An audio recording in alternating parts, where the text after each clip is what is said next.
Hello दोस्तों, आशा करता हूँ आप सारे लोग अच्छे होंगे। तो आज का ये जो वीडियो है वो एमपी करंट अफेयर का है।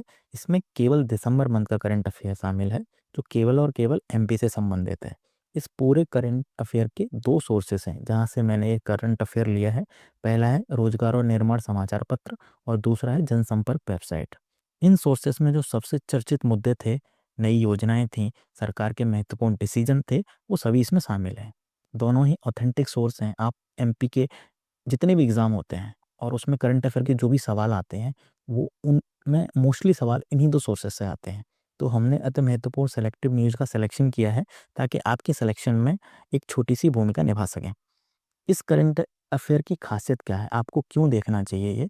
तो इसकी 2-3 वजह मैं आपको बता देता हूँ। पहला है कि इसमें केवल महत्वपूर्ण खबरों को शामिल किया गया है। कोई भी छोटी-मोटी खबर जो एग्ज़ाम की दृष्टि से महत्वपूर्ण नहीं है, उसको हमने शामिल नहीं किया है। दूसरा है कि जो भी खबरें हमने इसमें शामिल की हैं, वो टू द पॉइंट हैं। कोई भी फालतू का फैक्ट, कोई भी फालतू की इन्फॉर्मेशन इसमें शामिल नहीं है। और तीसरा है विजुअल प्रेज़ेंटेशन इसका बहुत अच्छा है, ताकि आपको अच्छे से चीज़ें याद हो सकें, आप अच्छे से उसको मेमोराइज़ कर पाओ। तो आइए हम अपनी खबरों की तरफ बढ़ते हैं। तो पहली जो खबर है वो है, एक योजना है डॉक्टर भीमराव अंबेडकर कामधेनु योजना। ये योजना शुरू तो हुई थी अप्रैल 2025 में, ठीक है? इसकी जो लॉन्च डेट है वो है अप्रैल 2025। लेकिन ये अभी इस महीने न्यूज़ में थी दिसंबर में, क्योंकि इसमें जो अनुदान और सब्सिडी दी जाती है वो सरकार के द्वारा प्रदान की गई थी, इसलिए ये न्यूज़ में थी।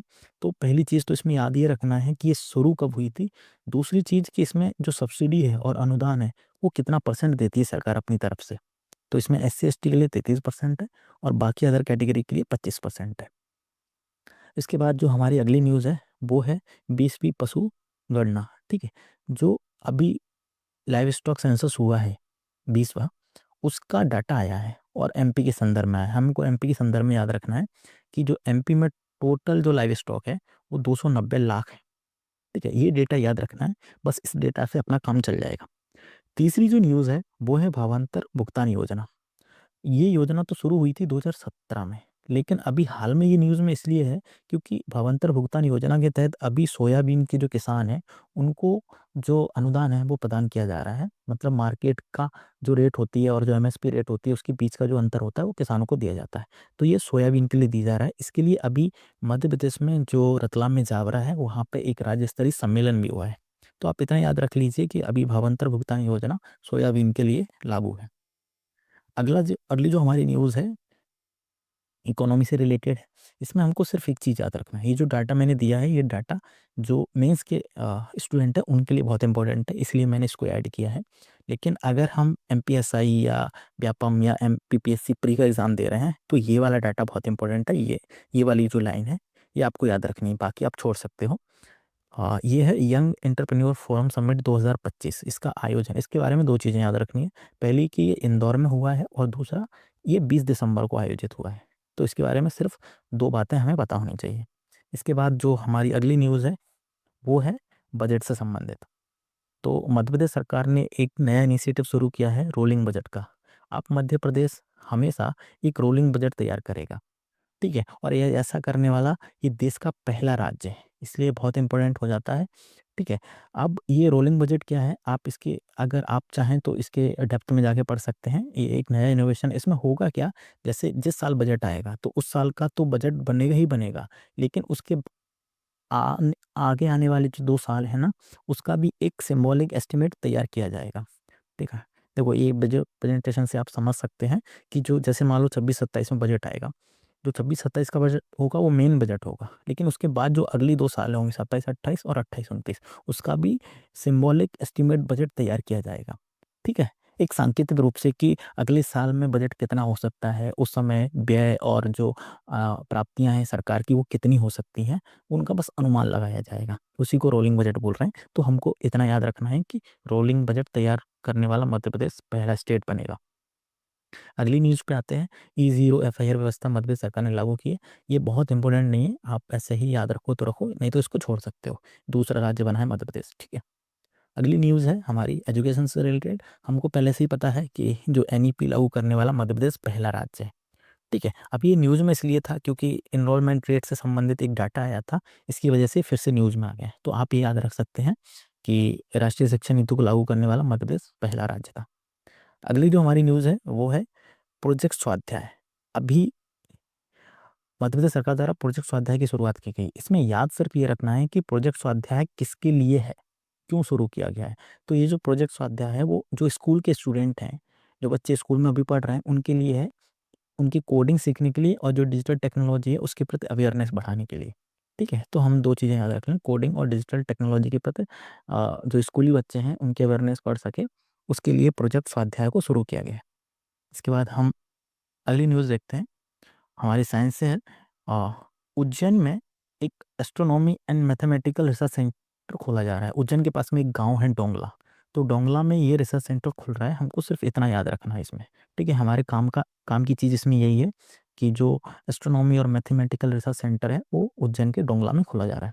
इसके बाद जो हमारी न्यूज़ है, हमने अपनी जितनी भी न्यूज़ अभी तक पढ़ी उन सबको मैंने यहाँ पे एक क्विक रिवीजन के तौर पे शामिल कर लिया है। आप एक एक लाइन में ये पढ़ सकते हैं, पीडीएफ आपको मिल जाएगी तो आप उसमें फिर रिवीजन कर सकते हो। उसके बाद जो हमारी अगली न्यूज़ है, पार्वती काली सिंह चंबल परियोजना। ये परियोजना पिछले 1 साल से ही न्यूज़ में है और हर महीने न्यूज़ में रहती है, कुछ ना कुछ नए डेवलपमेंट होते रहते हैं इसमें, इसलिए ये न्यूज़ में रहती है। हमको याद रखना है कि 3 नदियों को आपस में जोड़ा जा रहा है, पार्वती, काली सिंध और चंबल। और इसमें कौन कौन 2 राज्य सहभागी हैं, मध्य प्रदेश और दूसरा है राजस्थान। बस हमारे काम की इतनी चीज़ है। इसके बाद जो हमारी जो अगली न्यूज़ है वो है जल प्रबंधन में मध्य प्रदेश को अभी पुरस्कार मिले हैं कुछ। तो राष्ट्रीय स्तर पे सर्वोच्च सम्मान प्राप्त हुआ है मध्य प्रदेश को। और इसमें हमको जो याद रखना है वो जिलों के नाम याद रखना है। ठीक है, तो ये जो समारोह था वो 6ठा राष्ट्रीय जल पुरस्कार समारोह था, नई दिल्ली में हुआ था। तो इसमें मध्य प्रदेश के 2-3 जिलों को कुछ पुरस्कार मिले हैं। खरगोन है पहला और दूसरा है खंडवा। खरगोन को ओवरऑल श्रेणी में जो सर्वश्रेष्ठ जिला श्रेणी है उसमें खरगोन को पुरस्कार मिला है। और जो खंडवा है उसको जल संचय भागीदारी एक इनिशिएटिव है भारत सरकार का, उसके तहत खंडवा इसमें प्रथम स्थान पे आया है। तो हमको ये दो राज्यों के नाम, 2 जिलों के नाम याद रखना है। ठीक है, गुना का नाम आप याद रख सकते हो पर इतना इम्पोर्टेंट नहीं है। आप एक खरगोन और खंडवा इन दो के नाम याद रख सकते हो। उसके बाद एक है स्वयं सिद्धि चैटबॉट, ये अभी लॉन्च किया गया है। हमको इसके बारे में ये पता होना चाहिए कि ये चैटबॉट करता क्या है, किस चीज़ में यूज़ होता है। तो सीधा सवाल अगर बनेगा तो ये बनेगा कि स्वयं सिद्धि चैटबॉट किससे संबंधित है। तो जो स्कूल के बच्चे हैं उन बच्चों को घर पे प्रैक्टिस वो कर सके अपने सिलेबस की, तो क्वेश्चन आंसर के फॉर्मेट में ये चैटबॉट उनकी मदद करता है, क्वेश्चन बनाता है और उसके आंसर देता है। इसके बाद जो हमारी अगली न्यूज़ है वो है एक इन्वेस्टमेंट समिट हुई है। ये समिट हुई है हैदराबाद में। हमको सिर्फ इतना याद रखना है कि एक investment opportunity in Madhya Pradesh, ऐसा एक सत्र, एक सेशन हुआ है और वो हैदराबाद में हुआ है। जो हमारे माननीय सीएम है उन्होंने इसको संबोधित किया है। तो हमें इसमें याद ये डाटा याद नहीं रखना है, हमको बस इतना याद रखना है कि ये जो समिट है ये कहाँ पे हुई है, हैदराबाद में। ठीक है, हमारा इतने से काम चल जाएगा। इसके बाद जो हमारी अगली न्यूज़ है, अभी पता है हमको कि अभी ज़्यादातर स्टेट में एसआईआर एक अभियान चल रहा है जिसके तहत मतदाता सूची को अपडेट किया जा रहा है। तो उसमें न्यूज़ मध्य प्रदेश के लिए ये है कि मध्य प्रदेश उसमें प्रथम स्थान पे आया है। ठीक है, ये हमारे काम की न्यूज़ है, हम इसको याद रख सकते हैं। उसके बाद हमारे अगली जो न्यूज़ है, हाँ, कुछ ऐसी योजना है केंद्र सरकार की जिनके क्रियान्वयन में मध्य प्रदेश प्रथम स्थान पे आया है। तो उसमें एक प्रधानमंत्री आवास योजना है। तो प्रधानमंत्री आवास योजना है, जो शहरी प्रधानमंत्री आवास योजना है, उसमें मध्य प्रदेश प्रथम नंबर पे आया है, ये याद रखना है। अभी 1-2 और योजना है जिसमें मध्य प्रदेश प्रथम स्थान पे आया है, वो हम आगे देखेंगे। अभी ये याद रखना है प्रधानमंत्री आवास योजना। उसके बाद है अंतर्राष्ट्रीय गीता महोत्सव। इसमें हमें याद याद रखना है कि महोत्सव हुआ कहाँ पे है। ठीक है, क्वेश्चन बनेगा कि कहाँ पे हुआ है, तो हमें ये याद रखना है कि भोपाल में हुआ है। ठीक है, हमारा इतने से काम चल जाएगा। हाँ, इसमें एक चीज़ और है कि ये जो महोत्सव है इसमें हुआ क्या था। तो गीता, जो श्रीमद् भगवत गीता है, उसका जो 15वां अध्याय है उसका सामूहिक पाठ किया गया था। ठीक है, दूसरा क्वेश्चन इसमें ये मतलब इसी में ये बन सकता है महोत्सव से संबंधित कि इस महोत्सव में श्रीमद् भगवत गीता का कौन से अध्याय का सामूहिक पाठ किया गया था। तो 15वें अध्याय का भोपाल में हुआ था और 15वें अध्याय का सामूहिक पाठ हुआ था। ठीक है, उसके बाद ये पूरे डिटेल में यहाँ पे लिखा हुआ है। ठीक है, ये लिखा है श्रीमद् भगवद गीता 15 अध्याय का पाठ किया गया था। ठीक है, आप पीडीएफ में पढ़ लेना। उसके बाद एक और पुरस्कार है जो मध्य प्रदेश को मिला है। रतलाम में एक संदीपनी पिनोवा विद्यालय है, इसको एक अंतर्राष्ट्रीय पुरस्कार मिला है नवाचार श्रेणी में। इसको T4 पुरस्कार बोलते हैं।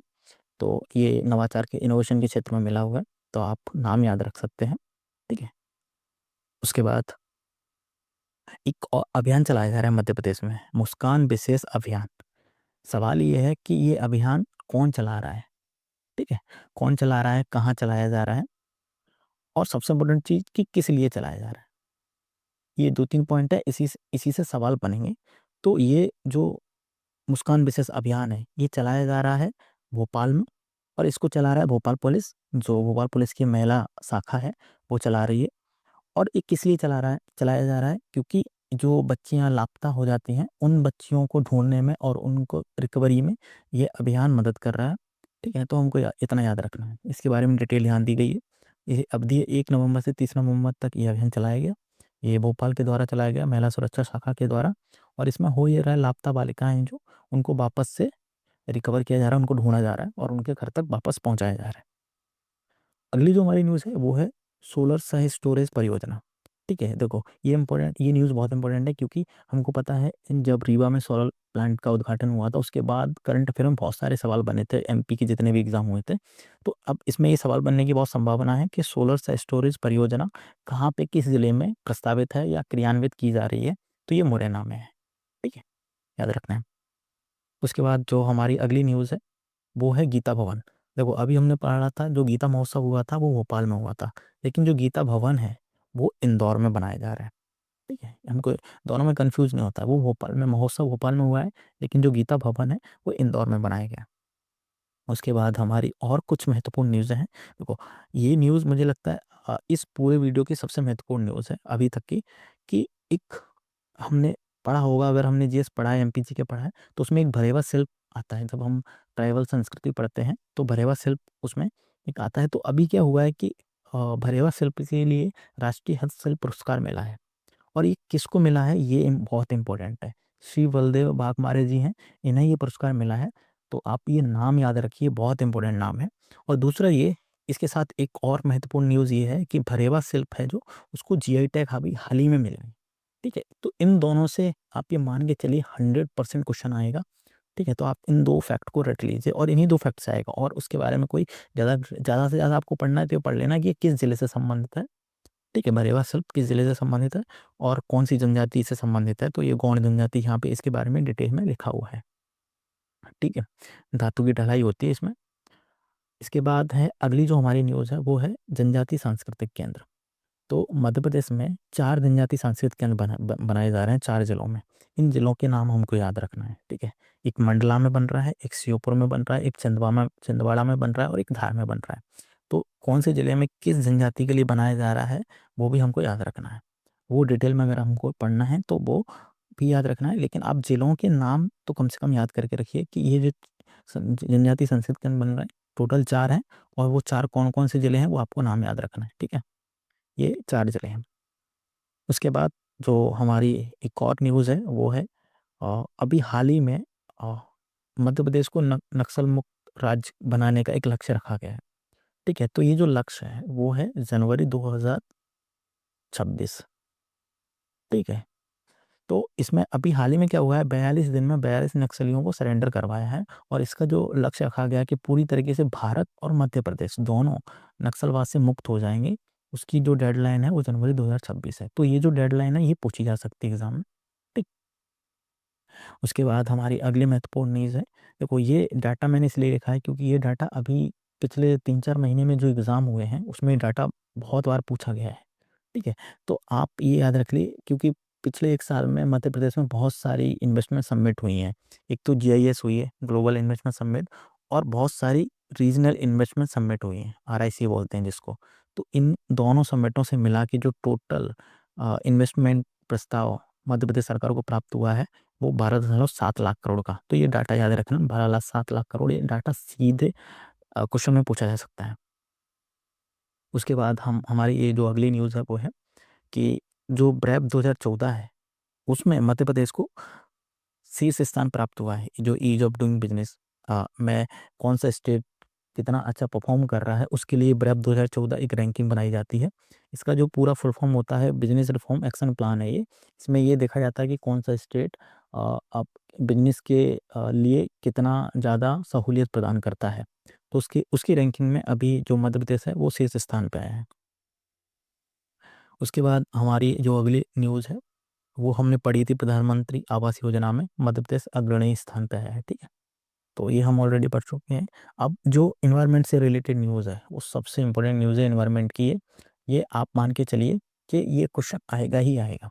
अभी क्या हुआ है कि जो नौरा देही है उसको चीतों के तीसरे रहवास के रूप में घोषित किया गया है।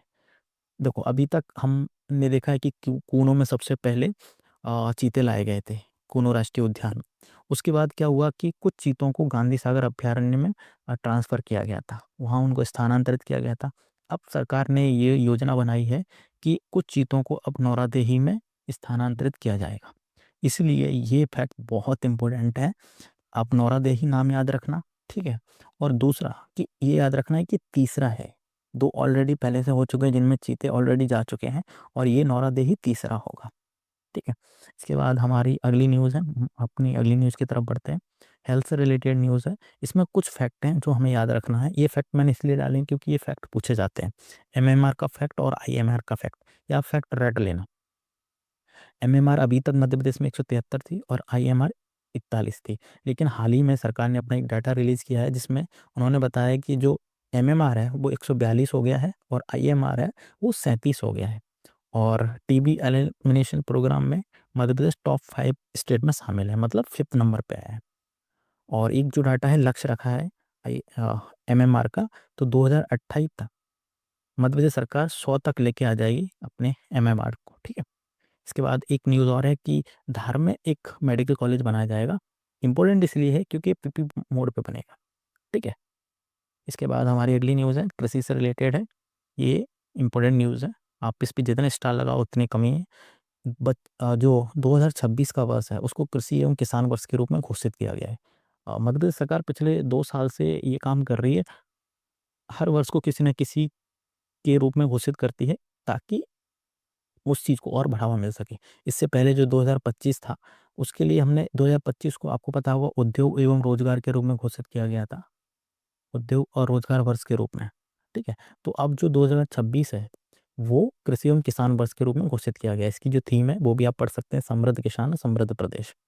यहाँ पे कुछ डाटा है, वो डाटा है कि मध्य प्रदेश फसल उत्पादन में किस फसल उत्पादन में कौन से नंबर पे है देश में। तो फर्स्ट नंबर पे है देश में दालों के उत्पादन में, तिलहन के उत्पादन में, मक्का के उत्पादन में, और दूसरे नंबर पे अनाज के, गेहूं के और खाद्यान्न के, ठीक है। एक फैक्ट और है कृषि से रिलेटेड, प्राकृतिक खेती पे सरकार बहुत बढ़ावा दे रही है। तो इसके लिए क्या किया गया है, अभी एक गौ अभ्यारण्य प्रस्तावित है, वो कहाँ है, रीवा में।